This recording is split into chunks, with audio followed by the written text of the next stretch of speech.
नमस्कार, मी श्रीकांत उमरीकर. आपण पाहतात अॅनालायझर लोकनीती. लाईक करा, शेअर करा, सबस्क्राईब करा, अॅनालायझर ॲप डाउनलोड करा. सर्वोच्च न्यायालयाने कधी नव्हते ते फुकटाफुकटीच्या योजनेच्या संदर्भामधले अतिशय कडक असे ताशेरे कालच्या त्यांच्या एका सुनावणीच्या दरम्यान व्यक्त केलेले आहेत. दोन मुद्दे होते ते. रोहिंग्या जे घुसलेले आहेत भारतात त्यांच्या मुलांना शिक्षण आणि बाकीच्या सोयी सवलती कशा द्याव्यात असा तो विषय होता आणि मानवी दृष्टिकोनातून त्याचा विचार करावा असं सुप्रीम कोर्टाने सांगितले.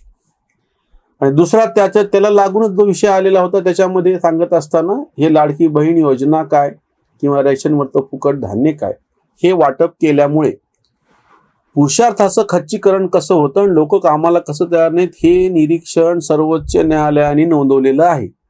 या सगळ्या प्रकरणात प्रत्यक्ष निकाल जेव्हा समोर येईल तेव्हा कडक त्याच्या बाबतीत काय बोलले ते अजून कळेल.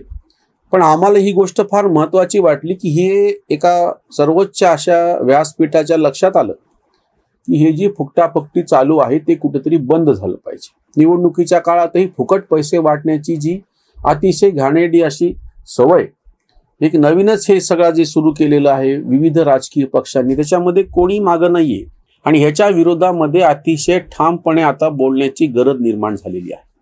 पक्ष काँग्रेस असो, आम आदमी पक्ष असो किंवा भारतीय जनता पक्ष असो, हे जे सगळे एकूणच मागितलेलं नसताना किंवा गरजू आहे की नाही तेही बाजूला ठेवून सरधोपटपणे फुकटाफुकटी जी चालू आहे त्याच्यावरचा आक्षेप आहे. लक्षात घ्या, सर्वोच्च न्यायालयाच्या ह्या निरीक्षणाच्या अनुषंगाने मी जे सांगतो आहे ते जो गरजू आहे त्याला द्यावं ह्याच्याबद्दल काही वाद नाही.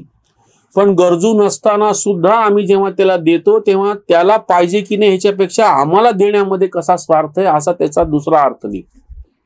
मी तुम्हाला जुनं उदाहरण सांगतो. आपल्याकडचं अजूनही चालू आहे. 1ली ते 8वी नंतर 10वी आता सगळ्याच शालेय शिक्षण घेणाऱ्या पोरांना अभ्यासक्रमाची पुस्तकं फुकट आहेत.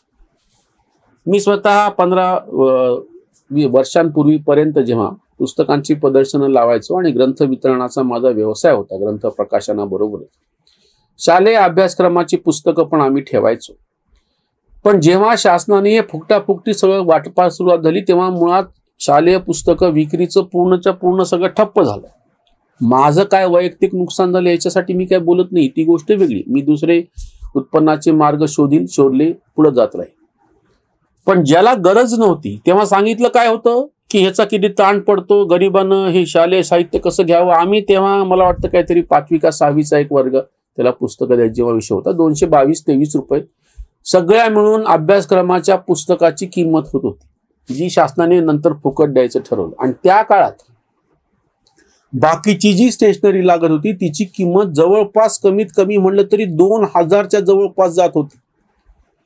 म्हणजे जो पालक 2000 रुपये त्याला इतर स्टेशनरीवरती खर्च करावे लागतात, खिशातले असो की कोणी मदत केलेली असो की ते गरिबांना वया वाटप वगैरे सगळे धंदे असो काही करा, पण त्या पालकाला तुम्ही 222-223 रुपयाची पुस्तकं फुकट देऊन वरती गर्वाने मिरवत होता की आम्ही शालेय विद्यार्थ्यांना पुस्तक कसे फुकट वाटप करतो. काय चाललंय हे? कोणाचं समाधान करून घ्यायला लागलात तुम्ही? तसंच ते शाळेमध्ये खिचडी वाटप. माझा मुलगा 8वी वर्गामध्ये होता आणि मी प्रत्यक्ष त्या शाळेत जाऊन सांगितलं माझी परिस्थिती चांगली आहे, मी माझ्या पोराला रोज डबा देऊ शकतो, हे फुकट खिचडी नावाचं गोष्टी बंद करा. त्या अक्षरशः वर्ग शिक्षकांनी मला हात जोडले, साहेब तुम्हाला नको असलं तरी काही हरकत नाही, काही लेखी तक्रार करू नका, तुमच्या एका पोराची खिचडी मायनस केल्यानं ह्याच्यात काहीच फरक पडणार नाही, बाकीचे कोणी घेत नाहीये. अक्षरशः आम्ही ती खिचडी एक कॉन्ट्रॅक्ट देऊन टाकलंय, ती खिचडी शिजवून प्रत्यक्ष मैदानावर ठेवतो, ज्याला पाहिजे त्याने येऊन घेऊन जावं आजूबाजूच्या ते भांडारी कामं करून टाकावं, कारण की तो आम्हाला तापून बसलेला आहे. जे प्रत्यक्ष गरीब आहे ज्याची गरज आहे त्याला तुम्ही देणं हे समजण्यासारखं आहे. पण ज्याची गरज नाही त्यालाही तुम्ही वाटप करताय. आता तुम्ही रेशनवरती 80 कोटीच्या जवळपास लोकांना रेशनवरती फुकट अन्नधान्य वाटपात, त्यांनी मागितलं तरी आहे का? 25 कोटी लोक दारिद्र्य रेषेतून बाहेर आले असं जर शासन छाती ठोकपणे सांगत असेल, अभिमानाचा विषय म्हणून सांगत असेल, तर त्या 25 कोटी लोकांना मायनस करा ना या 80 कोटी मधून. एवढे गरीब आहेत का? आणि दुसरी महत्वाची गोष्ट म्हणजे हे धान्य त्यांना हवंय की नाही, तुम्ही याचा विचार केला की नाही? ते धान्य खरेदी करण्याची यंत्रणा, त्याच्यातले भ्रष्टाचार. आम्ही शेतकरी संघटनेच्या याच्यावरती अधिकृतरित्या याच्यावरती भांडलेलो आहोत की हे सगळं फुकटाफाकटी बंद करा, तुम्ही आमचं काहीच कल्याण करू नका, आम्हाला फक्त बाजारपेठ मुक्त करून द्या. आणि आता तर MSP की लीगल गॅरंटी चाहिए. सर्वोच्च न्यायालयाने आज जे निरीक्षण नोंदवले त्याचा भयानक कशामुळे ती वेळ आली लक्षात घ्या तुम्ही. हे सगळं धान्य ते वापरतात असं नाही, ह्याच्यातलं बरंचसं धान्य परत काळ्या बाजारामध्ये येत आहे, त्याच्यामुळे धान्याची बाजारपेठ नासळून गेलेली आहे. मी तुम्हाला दुसरं छोटं उदाहरण सांगतो समजावं म्हणून. जेव्हा तुम्ही त्या गॅसवरची सबसिडी देत होता तेव्हा सगळ्यात जास्त गॅसच्या सिलेंडरचा काळा बाजार होत होता, नंबर लावावा लागत होता, सगळं होत होतं. आता ती सबसिडी तशी काढून घेतली, सरळ तुमच्या खात्यामध्ये पैसे येतात, सिलेंडरचा भाव अधिकृतरित्या जो आहे तोच आहे. याचा परिणाम आता असा झाला की तो सिलेंडरवाला फोन करून आता विचारतो, साहेब तुमच्या घराजवळ तुम्हाला सिलेंडर द्यायचंय का, मला जाऊन नंबर लावायची सुद्धा वेळ येत नाही अशी परिस्थिती. कशामुळे हा सगळा काळा बाजार पूर्णपणे थांबला? कशामुळे? सिलेंडरचा. कारण की मूळ किमतीमध्ये सिलेंडर बाजारामध्ये यायला लागलेला आहे. तुम्ही जे तथाकथित गरीब म्हणून होते त्यांच्या खात्यामध्ये पैसे ज्यांनी स्वतः आमच्यासारख्यांनी की मला नको सबसिडी गिव्ह अप करून टाकलेली आहे, कित्येक कोटी अक्षरशः ती खाती गायब होऊन गेली जे ती या गॅसची सबसिडी खात होते. हीच परिस्थिती आहे. तुम्ही गरिबांची एकदा यादी करा, कोण गरीब आहे, काहीतरी निकष लावा. तुम्ही घर दिले, तुम्ही शौचालय दिलं, त्याच्या घरापर्यंत नळाची योजना आली, आता तो गरिबीच्या रेषेच्या वरती आलाय ना, मग त्याला परत मदत कशासाठी करायची? विजेचं कनेक्शन दिलेलं.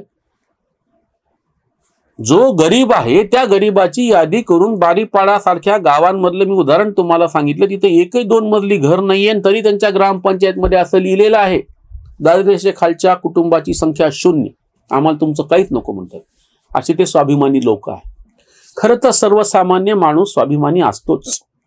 तुम्ही त्याला भिकेच्या सवयी लावतात, त्याला भीक पाहिजेपेक्षाही तुम्हाला भीक द्यायची आहे.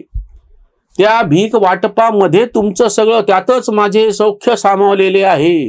कारण की तो जो सगळा भ्रष्टाचार सुरू होतो वाटपाचा, एक तर धान्य खरेदी तिथपासून सुरुवात होते, मग ते मोर्चे, मग तो पैसा त्याच्यावरचा, मग ते धान्य वाटप, मग ते धान्याचे उघड्यावर कसं पडणार, ते सडणार कसं, मग त्याला पाय कसे फुटतात, मग ते वितरित कसं करायचं. अरे अरे अरे अरे अरे, जर तुम्ही हे मूळच काढून घेतलं ना की धान्य यापुढे सरकार खरेदी करणार नाही, बफर स्टॉक म्हणून जेवढा आहे तेवढा खरेदी करेल. जो कोणी स्वतःला गरीब म्हणून घेतो, तुम्ही यादी काढा, त्या सगळ्या गरजूंच्या खात्यामध्ये डायरेक्ट बेनिफिट ट्रान्सफर DBT, याच मोदी सरकारचे सगळ्यात मोठं यश आहे की त्यांनी सगळ्यात जास्त जनधन खाते काढलेले आहेत. मग या खात्यामध्ये तुम्ही डायरेक्ट बेनिफिट ट्रान्सफर मध्ये हे जे काही पैसे तथाकथित तुम्ही प्रत्येकाच्या नावावरती कागदोपत्री दाखवलेले आहेत, तो सरळ त्याच्या खात्यावरती द्या. तो जाऊन ते धान्य खरेदी करेल, नाही तर स्वतःचं काय भलं करायचं ते करेल, नाही तर करणार नाही, नाही तर तुम्ही पण पैसे देऊ नका. पण ही धान्याची खरेदी करून त्यांना फुकट वाटपी थांबवा. हे जे फुकट रेवडी कल्चर कुठलंही म्हणून मी काय सांगतोय की ज्यांनी मागितलेलं आहे, ज्याची गरज आहे, त्याला ते देणे आपण समजू शकतो. ती लायन्स रोटरी क्लबची समाजसेवा असते ना, आम्हाला ब्लँकेट वाटप करायचे कारण की आमच्याकडे ब्लँकेट आहे, समोरच्याला ब्लँकेट पाहिजे की नाही तर काही घेणदेण नाही. किंवा तुम्ही कुठलाही कार्यक्रम करा, ते लायन्स रोटरीवाले तिथं घुसतात. मी त्या क्षेत्रातल्या माझ्या सगळ्या मित्रांची माफी मागून सांगतो, यांची सगळी जी ही दिखाऊ समाजसेवा आहे ना, तेच आता शासनाला सुद्धा त्याचा मोह पडलेला आहे की तुमचं काहीतरी कार्यक्रम चालू असतो, तिथं ते येतात, फोटो लावतात, फोटो काढतात, सुरू संपली यांची समाजसेवा फोटो पुरती. अरे तिथं गरज आहे की नाही ते बघा ना. ज्यांना धान्याची, ज्या गरिबांना मदतीची जी गरज आहे ती गरज ओळखून त्याप्रमाणे मदत केली तर त्याला समाजसेवा म्हणतात.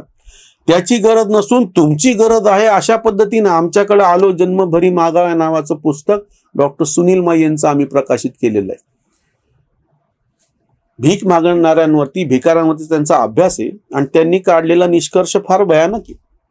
त्यांचा निष्कर्ष असा आहे, टाइम्स ऑफ इंडियाने त्याची आमची फार मोठी बातमी केली होती 2009 मध्ये, नॅशनल लेवलला ती बातमी गेली होती. त्या पुस्तकाचं प्रकाशन एका भिकाऱ्याच्याच हस्ते केलं होतं.